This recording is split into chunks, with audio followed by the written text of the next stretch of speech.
Alléluia. Alléluia. Nous sommes conscients que le Saint-Esprit est là. Et tu es conscient qu'il est là. Nous sommes conscients qu'il va nous enseigner ce matin. Nous sommes conscients qu'il va nous rendre un grand ministère ce matin. Que Jésus soit glorifié. Que Jésus soit élevé ce matin. Que le Père soit glorifié ce matin.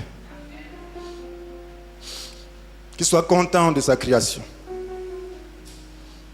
Qu'il soit content de trouver qu'il y a des gens qui l'aiment parmi ses créatures. Qu'il soit content de recevoir l'adoration comme un parfum de bonne odeur ce matin. Chers frères et sœurs, le Seigneur veut nous rendre ministère ce matin. Vous savez, il est en train de nous conduire sur un chemin. Il est en train de mettre les bases de la vie pour que nous puissions avancer. Il nous conduit sur le chemin de la repentance qui sauve et guérit.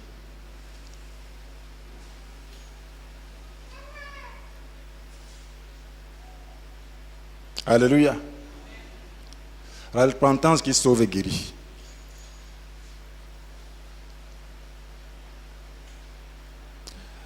Lorsqu'on parle de la repentance, certains s'en inquiètent.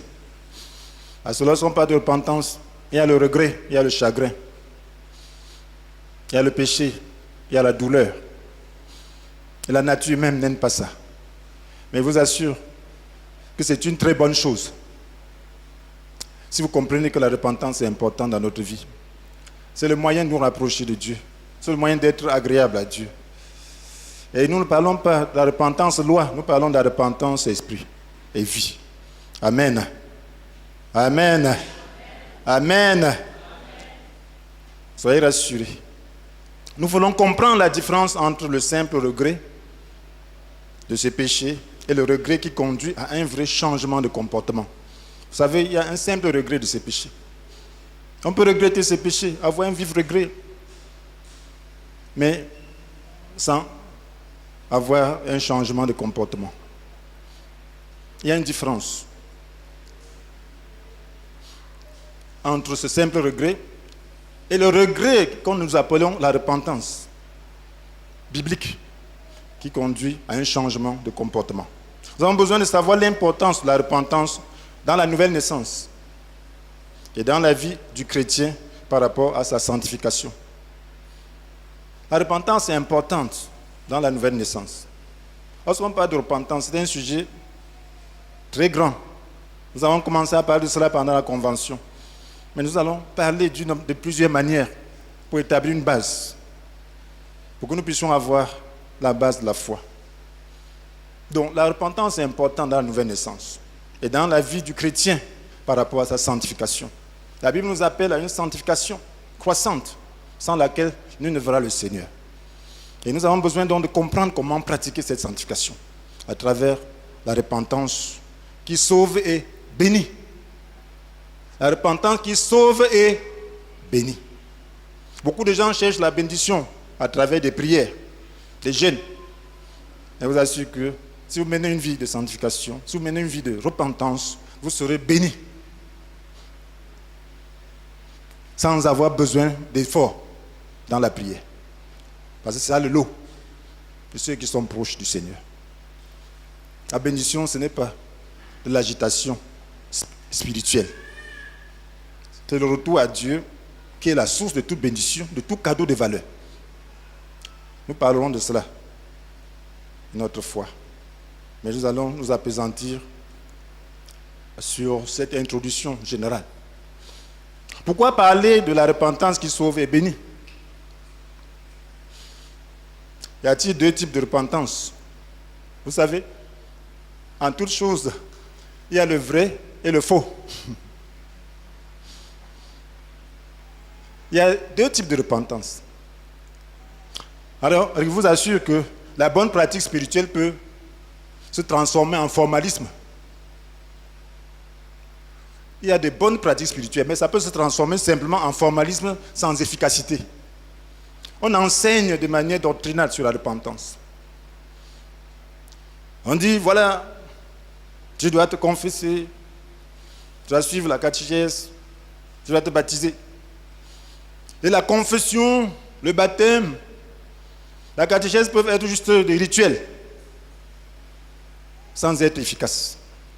Nous avons eu un certain moment ici où nous faisions des confessions détaillées, baptême, repentance.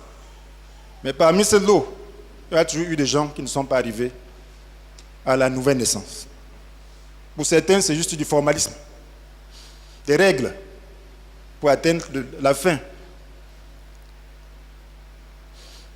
Donc, nous avons besoin de comprendre donc qu'il y a le formalisme. Même si, à l'extérieur, ça peut avoir l'apparence de la vraie chose. Mais nous avons besoin de comprendre en quoi consiste la vraie repentance. Vous savez, frères et sœurs, la repentance c'est quoi? C'est le vif regret de sa faute. Le vif regret de sa faute. Avec le désir de la réparer ou de ne plus y tomber. Donc on dit qu'on est repentant lorsqu'on a un vif regret de sa faute, avec le désir de ne plus y tomber ou de réparer. Et pour que quelqu'un parvienne à ce vif désir, il peut avoir des circonstances. Ça peut être à travers la parole de vérité. Quelqu'un parvient à ce vif regret. Et la vraie repentance doit aboutir à la conversion. La conversion, c'est quoi? C'est se détourner du mal et se tourner vers le Christ par la foi. Je vous donne des définitions très simples. La conversion, se détourner, là c'est la conversion biblique, se détourner du mal et se tourner, détourner et tourner vers le Christ avec foi. Parce que Christ ne te demande jamais de marcher selon sa volonté par tes propres moyens. Mais il y a quelque chose que tu peux faire. La repentance, tu peux la faire. Tu peux te convertir. Voilà ce que tu peux faire. Mais tu peux pas naître de nouveau de toi-même. C'est lorsqu'il voit c'est cette volonté, cette expression de la bonne volonté que tu peux maintenant recevoir le don du Saint-Esprit qui te donne la nouvelle naissance. Beaucoup ne parviennent pas à la nouvelle naissance. Beaucoup prennent la confession comme un rituel et ne comprennent pas. Et ou peut-être une fausse repentance qui n'est pas initiée de la bonne manière. Parce que si ce n'est pas édifié de la bonne manière, ça n'aboutira pas à la conversion, à la nouvelle naissance. Voilà ce que Paul dit. C'était l'expérience de chrétiens du premier siècle. Voilà ce que Paul dit aux Thessaloniciens. Il fait leur éloge. C'était des idolâtres. Dans 1 Thessaloniciens chapitre 1, verset 9. Paul dit, 1 Thessaloniciens chapitre 1, verset 9. On raconte en effet à notre sujet quel accueil vous nous avez réservé et comment vous vous êtes tournés vers Dieu en vous détournant des idoles pour servir le Dieu vivant et vrai. C'était la conversion. Comment vous êtes détournés. Comment vous êtes tournés vers Dieu en vous détournant des idoles pour servir le Dieu vivant et vrai. Lorsqu'on se tourne vers Dieu, on va se détourner des pratiques qui n'honorent pas Dieu. On va se détourner des idoles. Et dans notre monde moderne, l'idolâtrie se manifeste de différentes manières. Et celui qui est repentant, le Saint-Esprit doit le conduire à comprendre les différents points de péché dont il a besoin de se détourner. Amen. Et nous avons besoin de comprendre que le péché, c'est d'abord un principe. Donc, oui, le salut consiste en quoi? À naître de nouveau. C'est lorsque tu nais de nouveau que tu as le salut. La repentance n'est pas le salut. La conversion n'est pas le salut. Parce que même dans l'ancienne alliance, les gens se repentaient, ils se convertissaient, n'est-ce pas? Mais ce n'était pas le salut, ce n'était pas la nouvelle naissance. Amen. Même dans le monde, les gens se repentent, se convertissent. Les circonstances peuvent amener quelqu'un à ne plus être un ivrogne, n'est-ce pas? Il se repent, il regrette, il se convertit, il n'est plus un ivrogne, parce que sa santé est menacée. Mais ce n'est pas ça la repentance biblique. Il n'est pas né de nouveau. Il a arrêté une action destructrice. Donc nous avons besoin de comprendre comment la repentance arrive. Et comme Dieu utilise les circonstances pour nous amener à lui, parce que rares sont ceux qui viennent à Dieu sans être dans une position d'abattement, d'inquiétude. Oui, ce sont les conditions que Dieu exploite pour nous amener à lui. Alors, nous ne devons pas rester simplement à ce niveau pour résoudre un problème d'ordre vital. Non, nous devons parvenir à nous tourner vers Dieu et oublier notre problème. Amen. Et c'est la raison pour laquelle nous devons comprendre comment vraiment naître de nouveau. La nouvelle naissance, c'est quoi? C'est devenir un enfant de Dieu. En recevant le Christ dans son cœur. Oui, dans Jean chapitre 1, verset 12, à tous ceux qui l'ont reçu, à ceux qui croient en son nom, il leur a donné le pouvoir de devenir enfants de Dieu. Lorsqu'on reçoit le Christ. Donc la repentance est comme la préparation du chemin du Christ. Amen. La repentance prépare le chemin du Christ.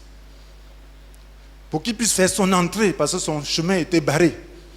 Et la repentance, la conversion permet à Christ de venir. Cela permet qu'on puisse recevoir le Christ. Et c'est lorsqu'on le reçoit que nous naissons de nouveau, nous devenons enfants de Dieu. Et cela s'opère par le Saint-Esprit. Le Seigneur vient en nous par la personne du Saint-Esprit pour faire de nous de nouvelles créatures. C'est pour cela qu'il disait à Nicodème, Jean chapitre 3, verset 5, « Vraiment, je te l'assure, reprit Jésus, à moins de naître d'eau, c'est-à-dire d'esprit, personne ne peut entrer dans le royaume de Dieu. » Donc il faut naître d'eau, c'est-à-dire d'esprit. Si tu ne nais pas d'esprit, tu ne peux pas entrer dans le royaume de Dieu. Dieu dit, ce qui est né de la chair est chair. Il faut naître d'esprit. Et on ne peut pas naître d'esprit sans repentance ni conversion. Ce n'est pas possible. Enfin, c'est pas possible. Le chemin serait barré. La repentance est donc le moyen de recevoir le Christ. Qu'est-ce qui l'initie? Qu'est-ce qui initie la repentance? La repentance qui sauve est bénie. Nous devons savoir cela. Et quel est le but du Saint-Esprit dans notre vie? Voilà ce que nous devons essayer d'explorer pour avoir des pratiques spirituelles fondées sur la vérité. La repentance est l'œuvre du Saint-Esprit, mes frères et sœurs. La repentance est l'œuvre du Saint-Esprit. Vous savez, l'Esprit Saint est une personne. C'est la troisième personne de la divinité. Dieu existe en trois personnes, Père, Fils, Saint-Esprit. Et le Saint-Esprit est une personne. Cela veut dire que le Saint-Esprit est sensible. Le Saint-Esprit a une personnalité. Le Saint-Esprit est sensible au mal. Le Saint-Esprit peut s'attrister au regard de notre vie, au regard du comportement. Il peut s'attrister au regard du monde.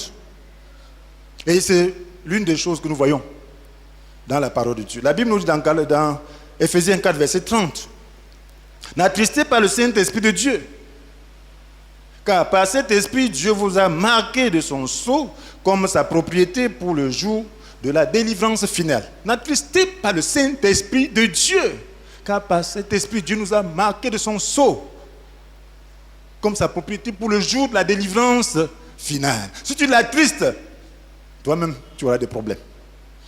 Lorsque nous l'attristons, nous sommes aussi attristés. Donc, la repentance est initiée par le Saint-Esprit. Lorsqu'un pécheur est ouvert à Dieu, lorsque c'est un pécheur ouvert au Saint-Esprit, le Saint-Esprit a compassion de ce pécheur. Le Saint-Esprit est triste à cause de son état de pécheur. Il est attristé. Parce que le Saint-Esprit opère la sainteté en nous. Et lorsque maintenant le pécheur reçoit le message du salut, le message de la bonne nouvelle, véhiculé dans l'amour et par le Saint-Esprit, ce sentiment du Saint-Esprit est transmis au pécheur. Et ce sentiment que le Saint-Esprit a, ce regret, cette tristesse que le Saint-Esprit a, est partagé par le pécheur, qui s'attriste vivement. Il commence à voir à quel point il fait du mal à Dieu. Il ne peut pas le faire de lui-même. Il ne peut pas. C'est le Saint-Esprit qui lui transmet ses sentiments de tristesse. Et lui voit maintenant, ses yeux s'ouvrent pour qu'il voit à quel point Dieu déteste le mal. À quel point il est mauvais. À quel point il fait du mal au prochain. À quel point il fait du mal à Dieu. Ce n'est qu'à ce titre que la vraie repentance arrive. À ce moment-là, la tristesse que le pécheur a conduit au salut. La Bible nous dit dans 2 Corinthiens chapitre 7 verset 10. En effet, la tristesse qui est bonne aux yeux de Dieu produit un changement d'attitude qui conduit au salut et qu'on ne regrette pas. Oui, la tristesse qui est bonne aux yeux de Dieu conduit au changement d'attitude qui conduit au salut et qu'on ne regrette pas. Nous avons vu que la repentance, c'est quoi? La repentance, c'est un vif regret de ta faute. Oui, cela conduit à un changement d'intention et d'attitude. La vraie repentance conduit à un changement d'attitude et d'intention. Donc c'est un vif regret de sa faute. Avec pour désir de réparer ou de ne plus y tomber, n'est-ce pas? Donc il y a un changement d'attitude et d'intention. Et cela n'est possible que lorsque le Saint-Esprit l'initie. Et c'est pour cela que Paul dit dans 2 Corinthiens 7, verset 10, c'était une expérience qu'il a eue. Il avait écrit une lettre forte aux Corinthiens à cause de leur situation de pécheur. Et cela les a amenés à une tristesse. Et il dit que, en effet, la tristesse qui est bonne aux yeux de Dieu produit un changement d'attitude qui conduit au salut. Donc, cette tristesse était bonne aux yeux de Dieu. Parce que c'est une lettre spirituelle. Donc, le Saint-Esprit a utilisé cette parole pour amener les Corinthiens à s'attrister et à avoir un changement d'attitude qui les a amenés au salut. Donc, c'est une bonne tristesse. Et il y a une bonne tristesse. La bonne nouvelle produit une bonne tristesse. Lorsqu'il y a une véritable repentance. Je vous assure qu'il y a des bonnes tristesses. Vous pouvez venir dans une réunion, les gens sont attristés, les gens pleurent. Lorsqu'il y a le salut, vous allez voir des pécheurs pleurer sur eux-mêmes. Une bonne tristesse. Mais il peut y avoir aussi de mauvaises tristesses dans cela. Il peut y avoir juste du remords qui ne conduit pas à un véritable changement d'attitude. Donc voilà pourquoi il faut discerner les deux. Vous voyez, le ministère de repentance de Jean-Baptiste était efficace. Pourquoi? Parce que Jean-Baptiste avait pour mission de préparer le chemin du Seigneur. Et il était rempli du Saint-Esprit depuis le sein maternel. Vous pouvez lire ça dans Luc 1, verset 15. Depuis le sein maternel, Jean-Baptiste était rempli du Saint-Esprit. À quel âge avons-nous été remplis du Saint-Esprit? Mais quelqu'un qui, dès le sein maternel, est rempli du Saint-Esprit. Rempli. Et lorsqu'il est devenu adolescent, il s'est retiré, il s'est isolé pour préparer sa mission. Il s'est gâté. Il ne mange même pas notre nourriture. Il menait une vie de communion avec Dieu. Il développait le Saint-Esprit. Il recevait l'onction nécessaire pour pouvoir accomplir sa mission. Il recevait aussi les vérités nécessaires pour accomplir sa mission. Sa mission, c'était quoi? C'était la repentance. Il dit, repentez-vous. Repentez-vous. Et lorsqu'il dit, repentez-vous, les gens venaient. Les gens venaient. Pourquoi? Ils s'attristaient. Ils disaient, qu'est-ce que nous devons faire? Même les pharisiens, qu'est-ce que nous devons faire? Même les soldats, qu'est-ce que nous devons faire? Parce que c'est le Saint-Esprit qui l'initie. Ce n'était pas la loi. La loi ne produit rien de bon.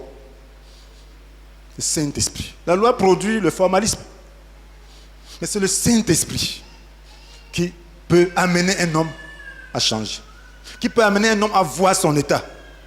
qui peut amener un homme à se retrouver devant Dieu et avoir le sentiment de Dieu.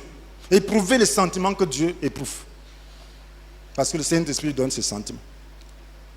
Voilà les gens qui viennent se baptiser. Des phrases de vipères, ils viennent toujours. Qui vous a appris à fuir la colère, à venir, ils sont toujours là. Parce que ce n'était pas le Saint-Esprit. Que devons-nous faire? Repentez-vous. Baptisez-vous. Repentez-vous. Leur demander de changer. Parce que c'était le Saint-Esprit. Frères et sœurs, on peut avoir juste la tristesse du monde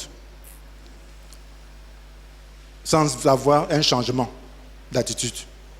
Si nous prêchons la vérité aux gens, dans un esprit d'amour, en leur disant la vérité véhiculée par le Saint-Esprit, nous allons les amener au changement. Quand vous voyez un pécheur, ça ne sert à rien de l'accuser. Ne cherchons pas à accuser les gens. Si nous voulons amener les gens à la repentance, prions pour ces gens. Lorsque tu vois un frère dans une faute, la Bible dit de faire quoi? De prier. Ce n'est pas seulement dire que frère, tu as fait cette faute. Et s'il ne sait pas que la faute existe, pensez qu'il ne sait pas que c'est une faute. Il sait que c'est une faute, mais il n'a pas la conviction du péché. Et qui convainc du péché? Le Saint-Esprit. Amen. Perds ton temps. C'est-à-dire que tu fais cette faute. Il va même te haïr. Vous pouvez même lutter psychologiquement. Mais prie pour lui avec amour. Prie pour lui. Présente-le au Saint-Esprit. Le Saint-Esprit sait comment faire. Il trouvera un espace. Il lui donnera ses sentiments. Il pleurera pour son péché. Il t'aimera. Il ne saura même pas ce que tu as fait. Maintenant, quand tu as prié pour lui suffisamment, maintenant Dieu te donne une vérité. Sois courageux d'aller parler avec amour. Amen. N'aie pas peur. Amen. Parle avec amour. Lorsque tu vas parler avec amour, peut-être le Saint-Esprit a besoin de cette vérité pour pouvoir l'amener à comprendre. Et lorsque tu vas dire, les yeux de la personne s'ouvriront. Et cette personne se repentira. Mais qu'est-ce que nous faisons dans l'église? Nous sommes impatients. Nous voulons que les gens fassent notre volonté. Ils ne pourront pas faire notre volonté. Parce que toi-même, tu ne fais pas la volonté de quelqu'un d'autre. Nous avons des défauts dans nos vies. Et personne ne peut nous amener à changer si ce n'est pas le Saint-Esprit. Donc nous devons nous entraider, nous encourager, nous aider les uns et les autres par la prière. Pour que la repentance soit vraie. Sinon c'est le formalisme, l'hypocrisie, ça sert à quoi? Ça ne sert à rien. Parce que tu te trompes toi-même. Juste pour avoir la faveur de l'homme, ça ne sert à rien. Parce que si la trompette sonne, tu seras laissé. Donc nous sommes là pour chercher à nous encourager mutuellement, à chercher le moyen le plus efficace pour parvenir au salut. Nous aider mutuellement. Personne n'est fort en cette matière. Parce que nous vivons dans un monde où nous devons combattre. Alléluia. Parce que sinon, les gens, si tu fais un mochat très dur dans la loi, les gens peuvent avoir une tristesse selon le monde. Oui. Sans parvenir à un véritable changement. Le repentir de Judas était la tristesse. N'est-ce pas? C'était un repenti, n'est-ce pas? Mais est-ce que c'était la tristesse que la Bible appelle vraiment la repentance? C'était la tristesse du monde. Pourquoi? Parce qu'en réalité, lorsque Judas s'est attristé, c'est parce qu'il a vu que Jésus a été crucifié. Il a vu à quel point il a vendu son maître. Il a vu, lui, le grand disciple. Lui, il va faire comment maintenant? Il a la honte. Le diable lui dit, ça ne vaut même plus la peine. Il est allé jeter les 10 pièces, les 30 pièces d'argent. Il s'est suicidé. Est-ce que ça l'a amené à se détourner du mal pour se tourner vers le Christ? Non. Ça ne l'a pas amené à la conversion. Nous avons dit que la conversion, c'est de se détourner du mal et se tourner vers le Christ. Ça ne l'a pas amené à ce changement d'attitude. Ça l'a plutôt enfoncé. Il a commis le dernier péché en se tuant lui-même. Il a tué Jésus et il s'est tué. Est-ce qu'il a le droit de se tuer? Non. Ce n'était pas une repentance, c'était le remords. Il y a beaucoup de gens qui pleurent sur leurs péchés lorsqu'ils entendent l'évangile. Mais simplement parce qu'ils ne veulent pas abandonner et ils voient la condamnation qui est prononcée sur lui. Ils savent que l'enfer existe. Ils savent que Jésus peut venir d'un moment à l'autre, mais il pleure parce qu'il sait qu'il est agrippé au péché. Il pleure sur son sort. Mais il ne change pas. Il pleure, il ne change pas. C'est comme quelqu'un dont le sort est scellé, qui se met à pleurer par rapport à sa condamnation. Ce n'est pas la repentance, ce n'est pas le repentir biblique. Le repentir biblique fait qu'on se détourne du mal pour se tourner avec foi. On voit qu'on a l'espoir. On voit que Jésus peut nous délivrer de cette merde. On voit qu'on peut être pardonné. On veut voir que Jésus est mort pour nous et qu'il a porté nos péchés sur lui. Et que Dieu est amour. Que malgré nos péchés, il nous accepte. Il nous délivre par la grâce. C'est ça la repentance. On se tourne, que ce que je peux faire, je décide, je ne fais plus. Voilà ce que tu peux faire. Mais le péché, en tant que puissance, tu ne peux rien faire de ça. Tu ne peux rien. Ta repentance ne fait rien sur le péché. Ta repentance peut faire quelque chose sur les fruits. Quand il y a trop de fruits de péché, tu cueilles, tu ne veux plus ça. Mais l'arbre reste. C'est la nouvelle naissance qui peut découper l'arbre. C'est la nouvelle naissance qui te transforme. La conversion ne se transforme pas. Mais c'est la nouvelle naissance qui te transforme. Est-ce que le repentir d'Ésaü était le véritable la repentance? Non. Vous pouvez voir ça dans Genèse 27, versets 34 et 38. Pour Judas, vous voyez dans Matthieu 27, versets 3 à 5. Ésaü a vendu son droit de naissance. Maintenant, son père a béni son frère jumeau, Jacob. Maintenant, il vient. Il a du remords. Il pleure. Pourquoi? Il avait déjà vendu. Et quand il pleure, il conçoit le mal. Il veut éliminer son frère. Il pleure quoi? Il a le remords. Juste pleurer parce qu'il a perdu quelque chose. Ce n'est pas qu'il veut changer. C'est ça le remords. Donc, vous voulez faire une différence entre le remords. Vous pouvez voir quelqu'un dans la prière, il prie, il crie, il pleure. Mais dans l'esprit, vous ne voyez aucune bénédiction. Ça ne sert à rien. N'acceptez pas ce genre de choses. Au contraire, il apporte un esprit d'endurcissement. Mais la vraie repentance, lorsque quelqu'un crie, il est brisé. Ça libère la grâce de Dieu. Tu pleures. Seigneur, me voici, je suis mort. Je regrette. Aide-moi. C'est grave. Qui ne s'est pas encore roulé sur le sol. Qui n'a pas encore vu l'état de son péché. Oui, devant Dieu, ce n'est pas devant les hommes. Le Seigneur, c'est mauvais. C'est ça la repentance. Après, tu changes. Tu demandes sa grâce. Alléluia. Oui, mes frères et sœurs. La repentance vise à remplacer la loi du péché par la loi de l'esprit. Voilà un point important. La repentance vise à remplacer la loi du péché par la loi de l'esprit. Il y a une loi en toi. Le péché n'est pas naturel à l'homme. Mon frère, l'homme n'a pas été créé avec le péché.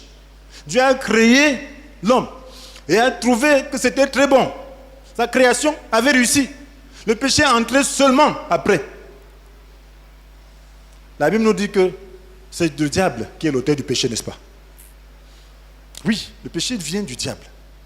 Donc, lorsque quelqu'un est dans le péché, il ne se sent pas à l'aise. Ce n'est pas naturel.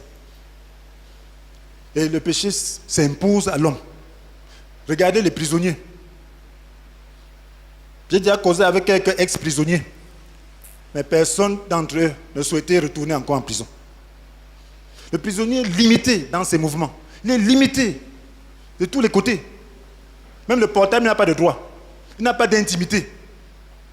Il est limité. Il peut être asservi au corvée. On peut se lever là, aller faire ci, aller faire cela. Tous ses droits lui sont retirés. Il ne peut pas faire ce qu'il veut. Voilà l'état du péché. Est-ce que c'était un état naturel? Non. La prison n'est pas un état naturel, n'est-ce pas? Un homme naturel, même s'il a une chambre, même s'il n'a pas où dormir, mais il choisit là où il dort. Même s'il dort devant la cour, dans la cour, même dans la rue, il se sent libre. Mais lorsqu'il est confiné, il ne peut pas faire ce qu'il veut. Il n'est pas libre. C'est la même chose. Le péché contraint l'homme à faire ce qu'il ne veut pas. Ce n'est pas naturel. Tu veux faire quelque chose qui est bien, mais tu sens qu'il y a une force qui te pousse à faire le contraire. Ce n'est pas naturel. Qui n'a jamais regretté d'avoir lancé une parole qu'il ne voulait pas et qui a blessé quelqu'un? Qui n'a jamais regretté dans une discussion d'avoir acculé inutilement l'autre? Qui n'a jamais regretté d'avoir commis une faute? Qui n'a jamais regretté d'avoir fait gaffe? Une passion l'a amené à faire quelque chose qui a marqué sa vie. Qui n'a jamais regretté de telles choses? Voilà le péché. Ça veut dire que tu as fait ce que tu ne voulais pas. C'est ça le péché. Frères et sœurs, le péché nous amène à faire des choses que nous regrettons par la suite. Vous voyez ce que la jalousie a fait? La jalousie a fait à Caïn, non? L'a poussé à tuer son propre frère Abel. Genèse chapitre 4. Poussé à le tuer. Et qu'est-ce que les gens font aujourd'hui? Les frères et sœurs s'entretuent aujourd'hui. Pour rien. Mais après ils pleurent. C'est eux qui vont encore enterrer. Vous allez voir des gens, le jour d'enterrement, certains pleurent alors qu'ils sont les auteurs. Mais ils regrettent. Ils disent, ouais, pourquoi j'ai fait cela? Mais c'est le péché qui l'a amené à faire ça. Ils pleurent. Ils se lamentent. Ils regrettent. Simplement parce qu'il était sous une force. C'est ça le problème. Vous voyez, Caïn, il est devenu fugitif et errant sur la terre. C'est ce que la Bible nous dit dans Genèse 4. Vous voyez, Judas, 32 pièces d'argent équivaut à quoi? On dit que cela équivaut à 120 deniers. Deniers à l'époque. Et vous savez que ce Judas-là, c'est lui qui avait réprimandé cette femme, qui avait brisé le parfum de nard sur Jésus. Qui coûtait combien? 300 deniers. Le parfum coûtait 300 deniers, mais il a vendu son maître à 120 deniers. Faites vous-même la différence. Son maître n'a pas coûté une bouteille de parfum. Après, il pleure. Il dit, c'est même pourquoi que ça. Il regrette. Parce qu'il était lié par le péché. Mais frères et sœurs, c'est pour vous faire comprendre que le péché est quelque chose qui nous dépasse. Et c'est pour cela que le Seigneur dit, dans Jean 8, verset 36, si donc c'est le Fils qui vous donne la liberté, alors vous serez vraiment des hommes libres. La repentance vise à ce que le Fils vous donne la liberté vis-à-vis du péché. Tu ne peux pas avoir ta liberté. Un prisonnier ne peut pas se libérer. S'il essayait, il pouvait mourir. S'il essayait d'escalader, on peut tirer sur lui. Tu ne peux pas te libérer du péché, mon frère, ma soeur. C'est impossible. Je l'ai essayé. Ça m'a dépassé. Ça m'a dépassé. Si tu dis, je vais être libéré, tu seras encore plus dérisoire. La situation sera pire. Si tu ne te tournes pas vers Jésus, c'est lui seul qui peut te donner la liberté, mon frère, ma soeur. Tu ne peux pas changer de nature, c'est impossible. C'est impossible. Il n'y a que Dieu pour te faire cela. C'est pour cela qu'on parle de nouvelle naissance. Mes frères, Paul s'est écrié, malheureux que je suis, qui me délivrait de ce corps voué à la mort. Malheureux, Paul a dit malheureux. Il se retrouvait dans des habitudes. Il était enclavé, il était prisonnier de sa nature. Il dit malheureux, il veut faire le bien, le mal se trouve entre ses mains. Il n'a que les habitudes du mal. Là, c'est Romains 7, verset 24. La solution, c'est le Christ. Sa mort à la croix. Alléluia.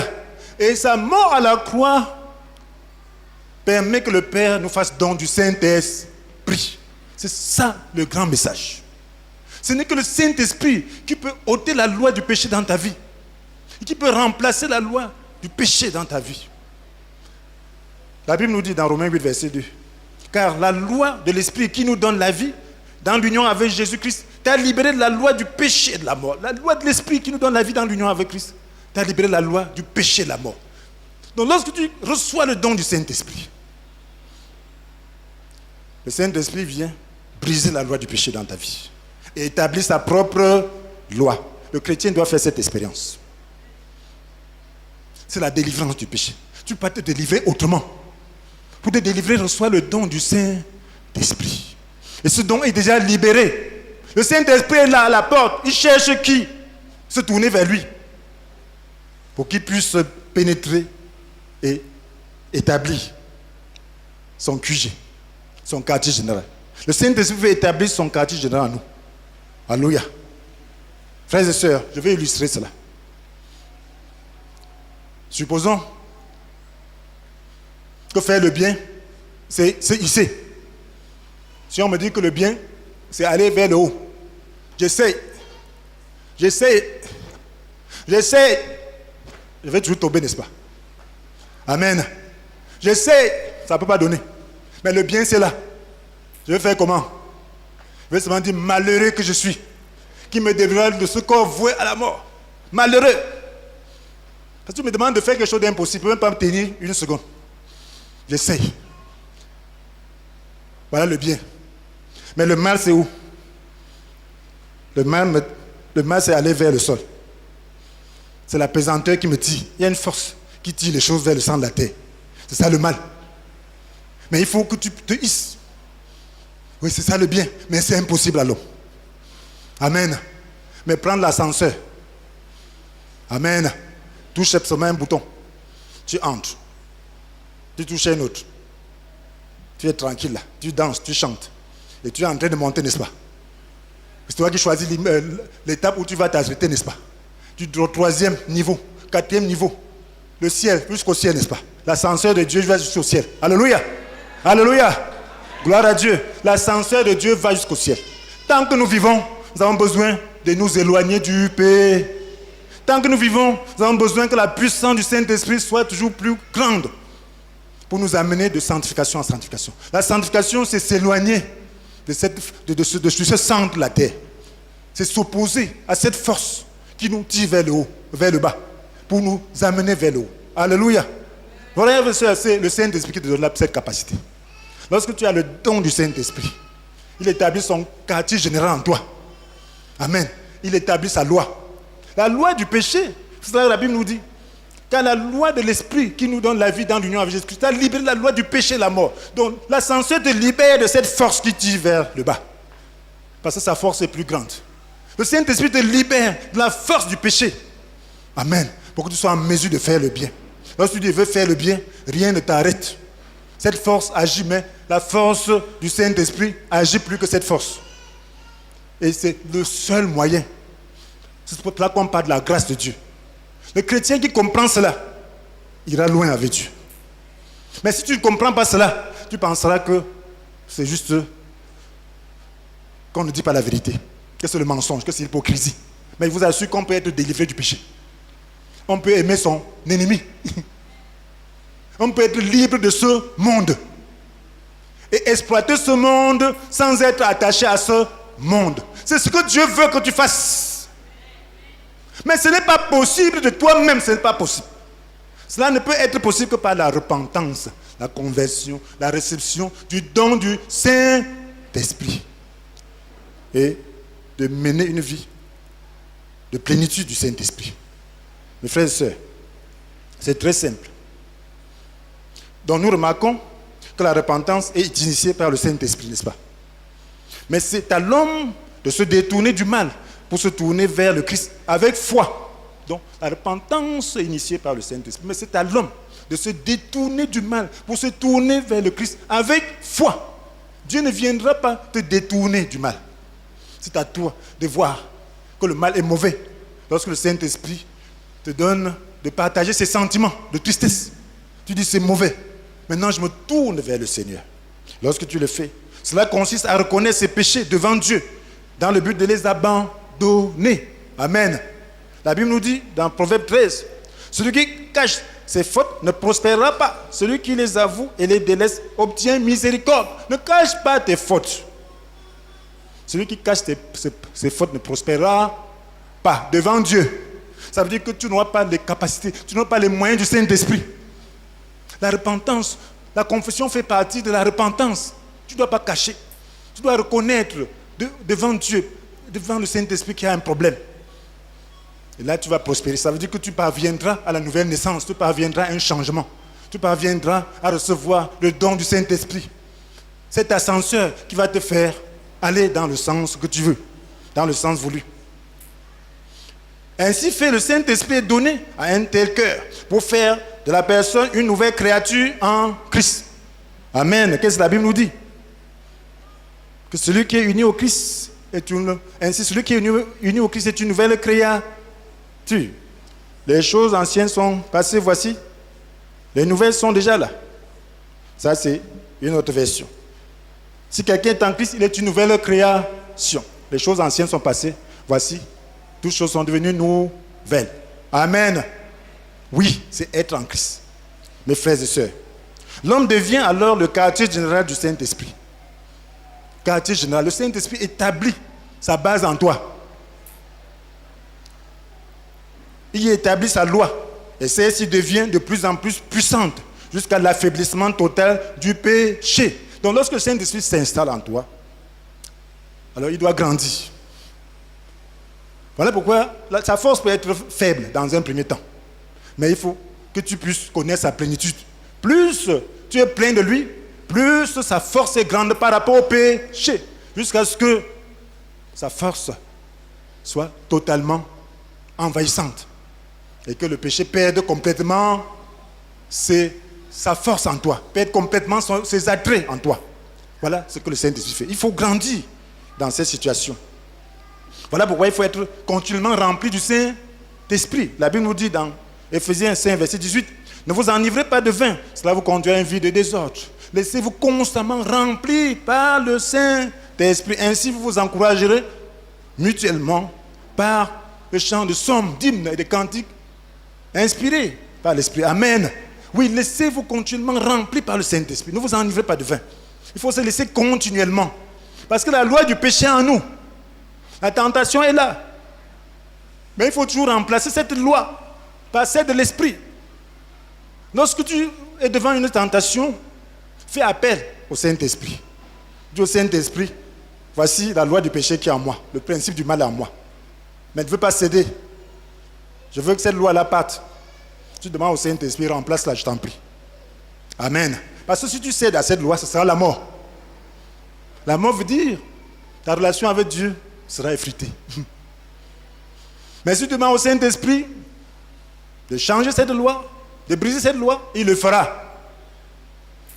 Il te délivrera. Le péché qui était sucré là sera amer. Tu seras libre, tu auras la joie de Dieu. Alléluia. Mon frère, ma soeur, c'est important. Les 7 principes du péché doivent être remplacés par le principe de l'esprit de vie. Vous savez, les gens ont trouvé qu'il y a 7 principes de péché. Ça veut dire que tous les péchés prennent leur essence dans 7 points bien précis. Alors vous avez besoin de comprendre ces principes. Nous n'avons pas étalé tous les péchés du monde, mais tous les péchés proviennent de ces 7 points-là. Amen. Ces 7 points, c'est quoi? Alors il y a l'orgueil. Amen. L'orgueil, non. La convoitise. La convoitise, c'est sexuel. L'avarice. L'avarice, c'est cupidité. La colère. L'envie. La jalousie, tu as envie l'autre. La paresse. Le paresseux. Au lieu de travailler, il se plaint des autres. La paresse conduit à la mendicité.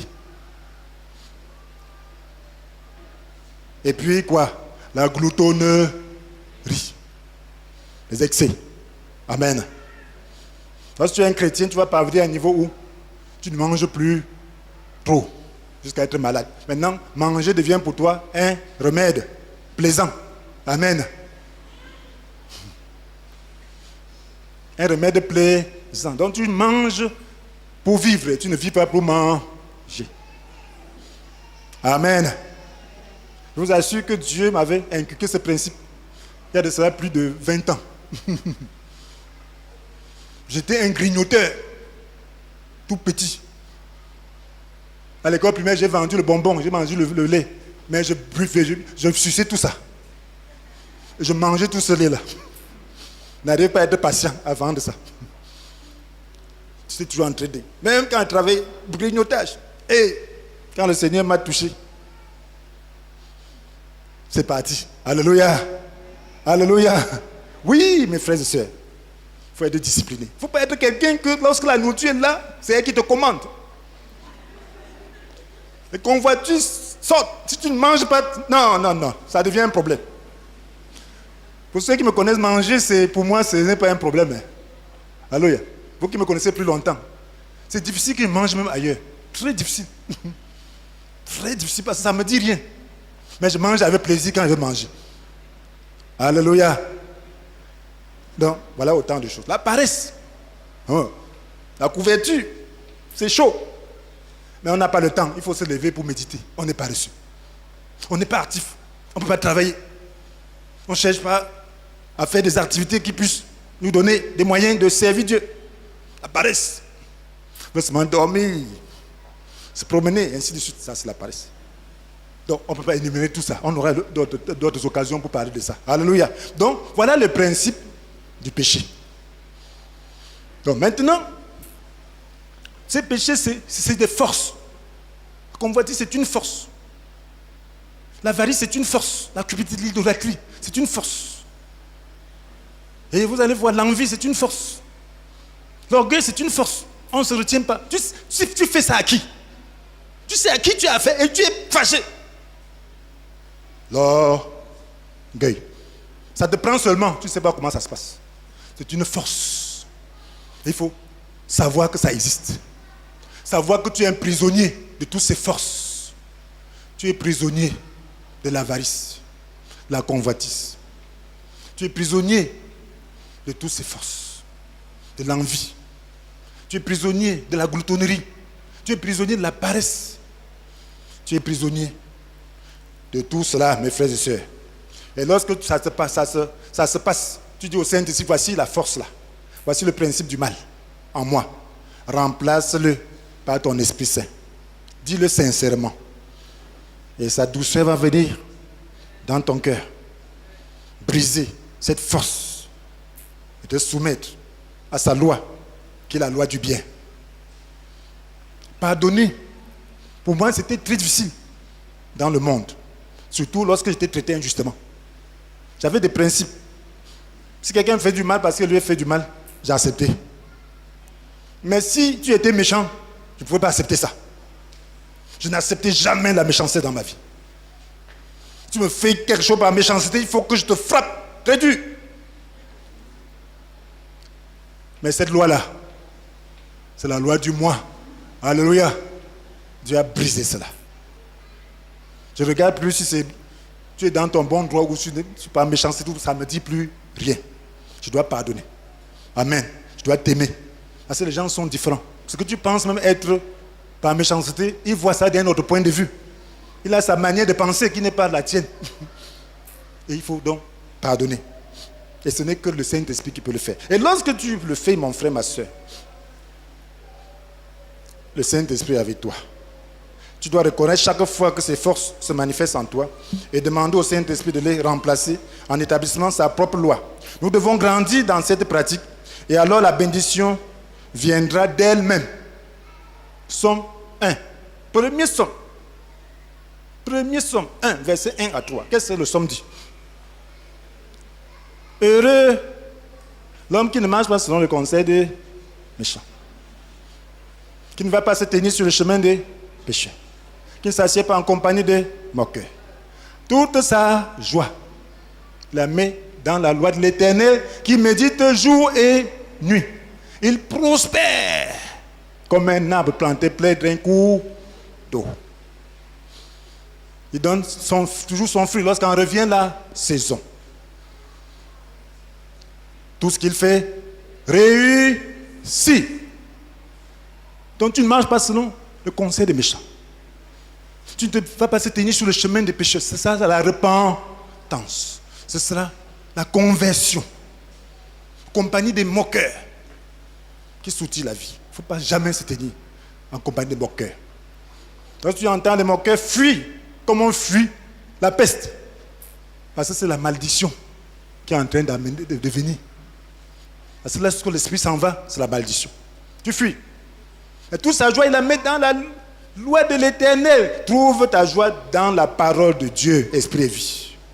Qu'il médite jour et nuit. Si quelque chose n'est pas quelque chose qui n'est pas en rapport avec la parole de Dieu et qui puisse édifier, repousse ça. Reste tranquille. Alors, Il prospère.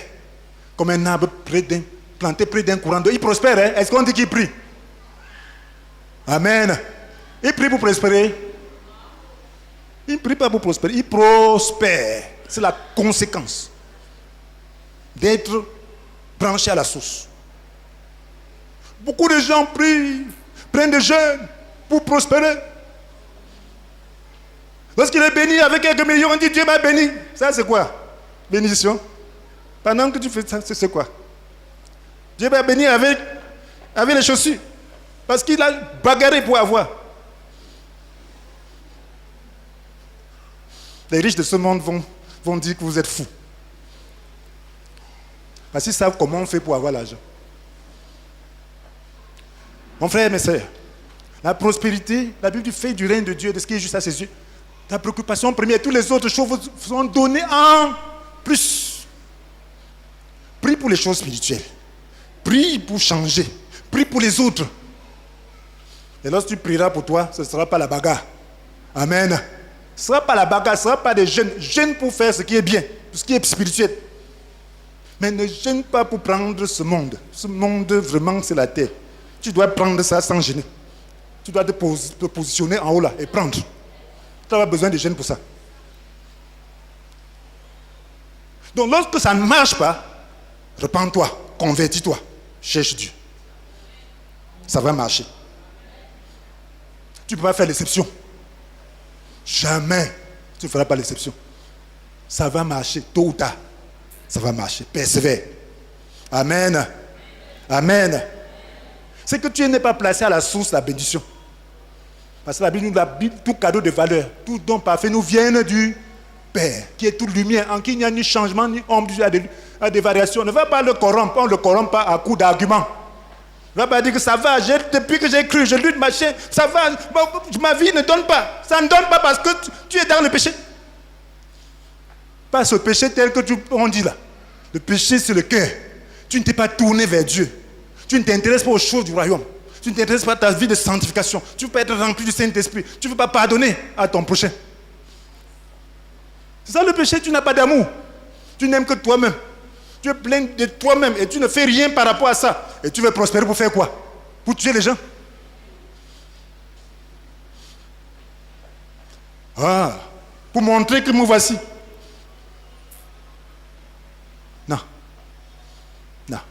Tu vas prospérer pour servir les autres. Amen. Alléluia. Il faut que Dieu, que le Saint-Esprit te mate. Que le Saint-Esprit écrase cette nature, te libère de la prison. Et tu vas prospérer. Et tu seras un homme bien. Notre vie doit être faite de repentance. Pas forcément pour le même péché, mais pour différents degrés du principe du péché. Amen. Il y a différents niveaux du péché. Même la convoitise là a différents niveaux. Jusqu'aujourd'hui, tu dois te repentir de la convoitise après 100 ans. Parce qu'au départ, peut-être c'était des contacts. Après, c'était les yeux. Après, c'était l'environnement. Après, c'était les pensées. Donc, tu dois toujours parvenir à la repentance. Alléluia. Chaque jour, tu dois mener une vie de repentance, mais pas au même degré que le jeune converti. Voilà ce que tu dois comprendre. Mon péché n'est pas le même péché que l'autre. Mon péché peut ne pas se voir, mais il existe. Et je dois me repentir de ça. Pour aller mener une vie de plus en plus sainte, sans laquelle nul ne verra le Seigneur. C'est ce que la Bible nous dit. Dans Hébreux 12, verset 14. Faites tous vos efforts pour être en paix avec tout le monde. Et pour mener une vie de plus en plus sainte, sans laquelle nul ne verra le Seigneur. Mon péché peut être seulement que j'ai écouté quelque chose. Ça me perturbe. Je ne pardonne pas. Il y a une pression. Je dis, oh Seigneur, délivre-moi de cette loi qui veut s'établir en moi. Parce que tu ne dois pas permettre que cette loi soit renouée en toi. Tu ne dois pas te mettre dans un environnement où cette loi du péché va encore s'établir en toi. Tu auras encore plus de peine. Parce qu'il faut encore voir. Et c'est le Saint-Esprit qui donne la lumière. Voilà pourquoi tu dois garder ton environnement. Tu dois toujours mener une vie de repentance. Si nous prétendons n'être coupables d'aucun péché, nous vivons dans l'illusion. Mais si nous reconnaissons nos péchés, il est fidèle et juste, par conséquent, il nous pardonnera nos fautes et nous purifiera de tout le mal que nous avons commis, n'est-ce pas? Alléluia. Alléluia. Nous avons assez parlé, n'est-ce pas? Y a-t-il quelqu'un qui veut se repentir pour la première fois ou qui pense que sa première repentance n'était que du remords sans fruit de la conversion? Alors, s'il y a quelqu'un qui veut se repentir pour la première fois ou qui pense que sa première repentance n'était que du remords sans fruit de la conversion, nous allons prier ensemble. Si tu es une telle personne, lève la main où tu es et nous allons prier.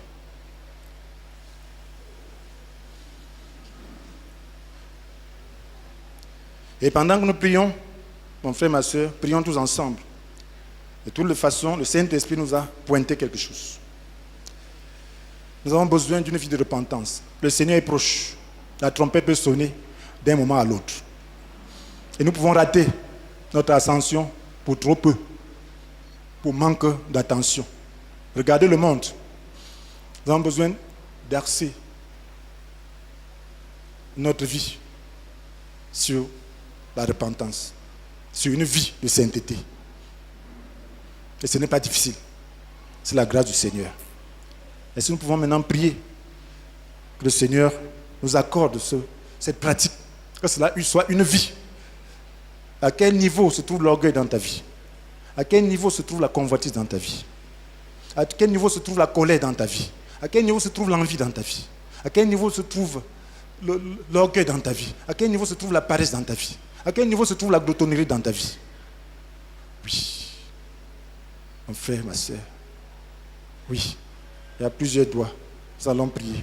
Vous allez dire au Seigneur: Seigneur Jésus, Seigneur Jésus, je reconnais que la loi du péché s'impose encore en moi. Je reconnais que la loi du péché s'impose encore en moi. Je t'ai offensé de plusieurs manières, ainsi que les hommes que tu as faits à ton image. Je t'ai offensé de plusieurs manières, ainsi que les hommes que tu as faits à ton image. Je te demande pardon. Je le regrette vivement. Merci pour l'espoir en ta mort, qui m'assure le pardon et la réception du don du Saint-Esprit. Esprit de Jésus-Christ, transforme-moi et demeure en moi pour remplacer la loi du péché par la loi de la justice. Esprit de Dieu, Esprit de Jésus-Christ, transforme-moi et demeure en moi pour remplacer la loi du péché par la loi de la justice. Merci Seigneur. Amen. Tu as compris le message? Tu peux encore le réécouter et travailler ta vie, travailler ta repentance à la lumière de cela. Et le Seigneur vous bénisse. Nous allons passer à quelques questions de réflexion. Vous savez, c'est toujours bien de donner du sens à ce qu'on écoute en travaillant les questions. Ça vous permet d'inculquer quelque chose. Sinon, vous n'aurez rien à dire demain à qui que ce soit.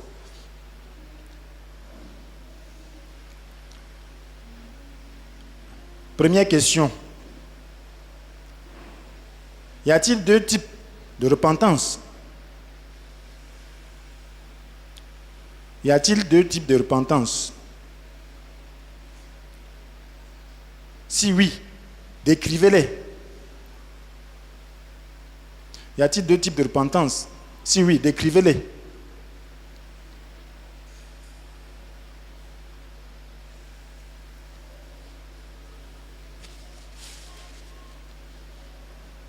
Deuxième question. Comment devons-nous procéder pour amener les gens à la repentance authentique? Comment devons-nous procéder pour amener les gens à la repentance authentique? Comment devons-nous procéder pour amener les gens à la repentance authentique? Troisième question. Quel est le rôle de la repentance dans le salut? Quel est le rôle de la repentance dans le salut? Quel est le rôle de la repentance dans le salut?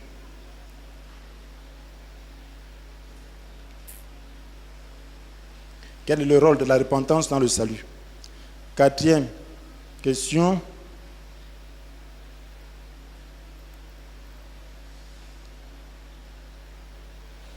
Peut-on changer?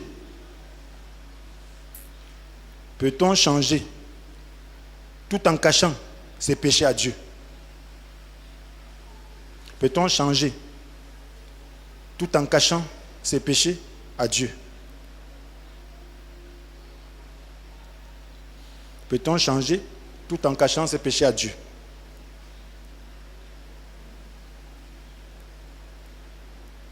Bien vouloir soutenir par un verset mémorisé. Vous devez mémoriser un verset. Peut-on changer tout en cachant ses péchés à Dieu? Bien vouloir soutenir par un verset mémorisé. Vous devez mémoriser un verset qui répond à cette question. Bien vouloir soutenir par un verset mémorisé. Peut-on changer tout en cachant ses péchés à Dieu? Bien vouloir soutenir par un verset mémorisé. Cinquième et dernière question.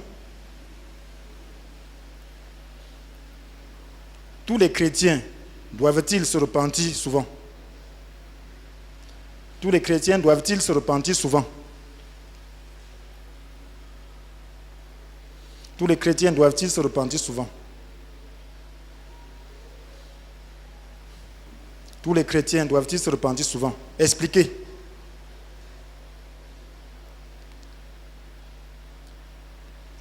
Tous les chrétiens doivent-ils se repentir souvent? Expliquez. Vous assure, vous ne pouvez pas répondre sans réécouter. Si vous n'avez pas pris de bonnes notes. Amen. Parce que vous devez répondre dans le contexte du message. Cela demande que vous réécoutez, cela demande que vous relisez vos notes. Si vous avez su prendre des notes, le Seigneur vous bénisse.